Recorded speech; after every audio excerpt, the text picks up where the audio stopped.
gràcies.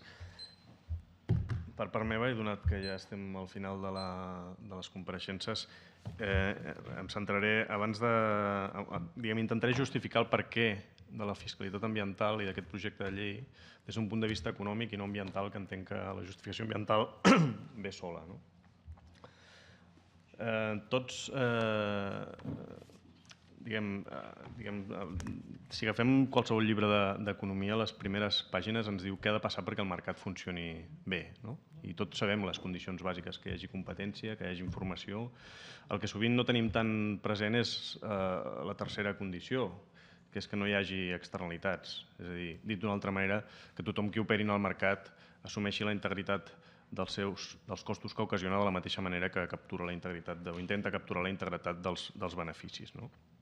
Aleshores, el tema de les externalitats està molt oblidat, però la veritat és que les trobem per tot arreu i en el cas dels impactes ambientals és un dels exemples més clars. Emissions atmosfèriques, emissions a l'aigua, el canvi climàtic, la pèrdua de biodiversitat. Per tant, més enllà de tots aquests, de la vessant ambiental de tots aquests impactes, a mi el que m'interessa assenyalar és que mentre aquests impactes es produeixin, el que no aconseguim també tampoc és que el mercat funcioni eficientment, que és el motiu principal pel que tenim mercat. Per altres criteris d'equitat no esperem que el mercat el resolgui, però l'assignació eficient de recursos sí, i aquesta no es dona mentre hi hagi externalitats. Com les adrecem, aquestes externalitats? Doncs bàsicament de dues grans formes, o intentant limitar-les via normes o intentant fer responsable a qui les ocasiona via impostos. Via impostos ambientals, en el cas de les externalitats mediambientals, el que es coneix com internalitzar les externalitats. De totes les possibilitats d'intervenció pública en l'àmbit mediambiental, que n'hi ha moltes i diverses, avui parlem només d'una d'aquestes que no és alternativa, és complementària. Els impostos ambientals són el principal exponent del principi de contaminar paga, però a menys que ho complementem amb altres mesures, els impostos ambientals poden derivar en que qui pot pagar pot contaminar i això no ho volem. Per tant, es tracta d'un instrument amb molt potencial, molt utilitzat en altres països, no tant en el nostre context, però que es tracta d'un instrument, com deia, complementari d'altres. En el marc fiscal actual ens trobem que hi ha pocs incentius econòmics o fiscals a la bona gestió ambiental. Sovint traslladar costos al conjunt de la societat, com és normal, i si l'administració, qui ha de vetllar perquè això no passi, t'ho deixa fer, doncs suposa un avantatge competitiu que dificulta la implantació de noves activitats i de noves tecnologies més ecològiques i, a més, en general, no estem assegurant la contribució dels qui causen aquests impactes, dels qui degraden el medi ambient. I això és contradictori amb altres polítiques ambientals i, per tant, en condiciona la seva efectivitat. Bé, a aquestes altures ja us hauran definit diverses vegades què són els impostos ambientals i no hi ha una única definició. En principi s'entén impostos ambientals per aquells que tenen com a objecte principal la preservació i millora del medi ambient, que molt sovint això es trasllada en què la base imposable és justament l'impacte causat. Per tant, és una definició que és objectiva, independent de com es digui el nom i independent de la voluntat amb què es va crear l'impost. Avui dia continuen sent els impostos ambientals més importants els impostos sobre hidrocarburs, que no es van crear amb finalitat ambiental, ni tenen cap paraula eco en el seu títol. També és important assenyalar des d'un punt de vista econòmic que la majoria de la literatura justifica o indica que els impostos mediambientals tenen un impacte menor sobre la generació de valor afegit i sobre els llocs de treball que altres impostos més distorsionadors. I que, per tant, en l'eventualitat d'optar per uns o altres per incrementar l'ingrés, els primers, els impostos ambientals, tenen un impacte menor. Només una pinzellada per contextualitzar de la situació d'Espanya a nivell europeu en matèria de fiscalitat ambiental. L'any 2010 era el darrer país dels 27, aleshores érem, en matèria del pes que tenia la fiscalitat ambiental sobre el conjunt del PIB, en relació al PIB i en relació al conjunt d'impostos.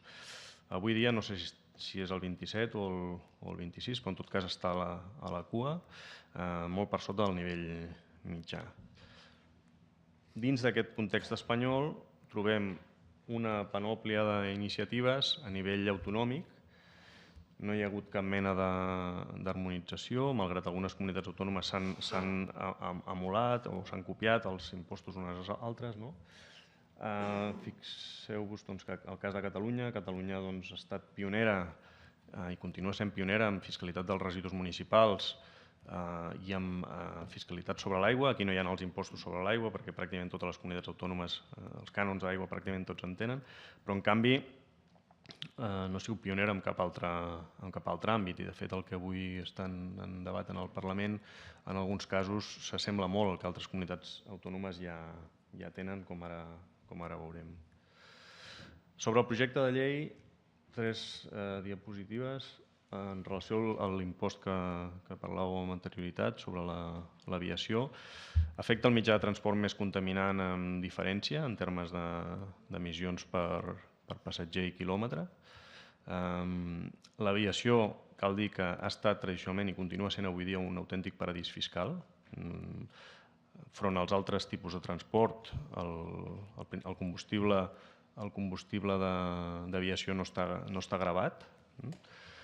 Hi ha normativa internacional al respecte que ho dificulta, però no ho impedeix completament, tot i que això ens portaria a un altre debat. En el text hi ha una raó ambiental per establir l'impost, que són les emissions, i una diferenciació zonal que em refereixo a la zona d'especial protecció atmosfèrica, que sembla justificada des d'un punt de vista ambiental. Es tracta d'un impost que no té antecedents a nivell estatal i no en té gaires, si bé alguns, a nivell internacional, com s'ha comentat. Hi ha diversos aspectes que des d'una lectura ambiental de l'impost no es justifiquen. Un, que és el que ja dèieu de la no subjecció del transport de mercaderies, que aquest queda fora de l'impost, i després una sèrie de beneficis fiscals o diferenciacions en la configuració que des d'un punt de vista ambiental no tenen justificació, com és el topall del nombre d'enlairaments anuals i la distinció dels tipus impositius per vols en connexió de llarg recorregut. Pot tenir altres justificacions que no se m'escapen de tipus estratègic o polític, però no de tipus ambiental. Pel que fa a l'impost sobre la producció termonuclear d'energia elèctrica, hi ha 3 antecedents en altres comunitats autònomes. Afecta una font de generació elèctrica que no és autòctona, malgrat el que diguin les estadístiques a l'hora de computar-la, en el sentit que el combustible, que és la font energètica, és importat en la seva totalitat. No és renovable, té un alt risc, que esperem que mai haguem d'experimentar, i sobretot, fins i tot en la seva operació habitual, deixa uns passius ambientals molt rellevants de cara al futur i de gestió molt costosa. Els tipus impositius que es plantegen al projecte de llei són, concretament, és el mateix tipus impositiu que hi ha a la Comunitat Valenciana, és lleugerament més inferior que el que hi ha a Castella-La Manxa i és més o menys un terç del que hi ha a Extremadura.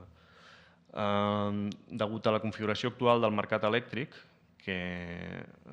sobre la qual soc extremadament crític, però que tampoc és el tema que avui ens ocupa, la incidència d'aquest impost en termes ambientals crec que serà nul·la, perquè no afectarà l'oferta d'aquest tipus d'energia en el mercat majorista.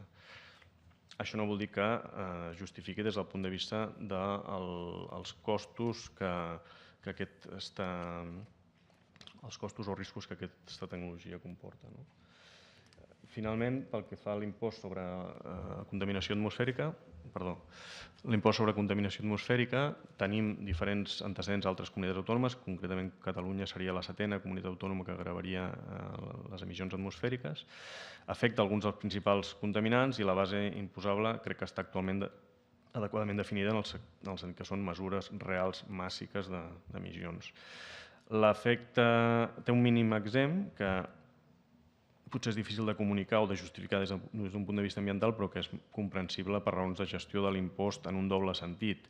primer en el sentit de reduir molt el nombre d'indústries afectades, que facilita la gestió, i d'altre perquè coincideixen amb els límits a partir del qual s'han d'informar les emissions en el registre europeu d'emissions. És l'únic dels 3 impostos que té la recaptació afectada i que això reforçarà l'efectivitat ambiental del mateix. I a mode de conclusions molt ràpides, els impostos ambientals són eines de política ambiental que milloren no només el medi ambient, sinó l'eficiència en l'assignació de recursos. Això és l'evidència respecte a això és abrumadora per part de l'OCDE i de l'Agència Europea del Medi Ambient, principalment. L'experiència internacional també demostra la seva efectivitat. Necessitem que els missatges que es donin a nivell fiscal, i no només fiscal, sinó de marc econòmic, siguin coherents amb la resta de polítiques ambientals, perquè altrament no les fem efectives.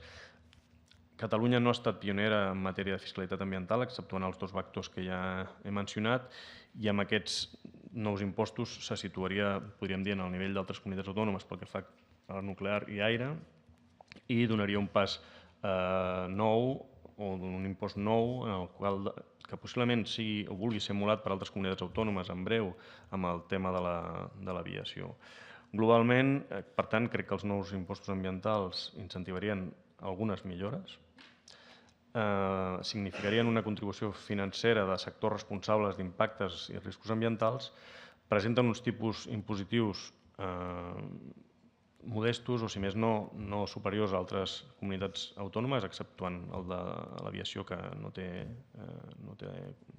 antecedents en altres comunitats autònomes, i presenten alguns beneficis que poden tenir alguns beneficis fiscals que poden tenir justificacions de divers tipus, però no des d'un punt de vista ambiental. I gràcies. Moltes gràcies a vostè.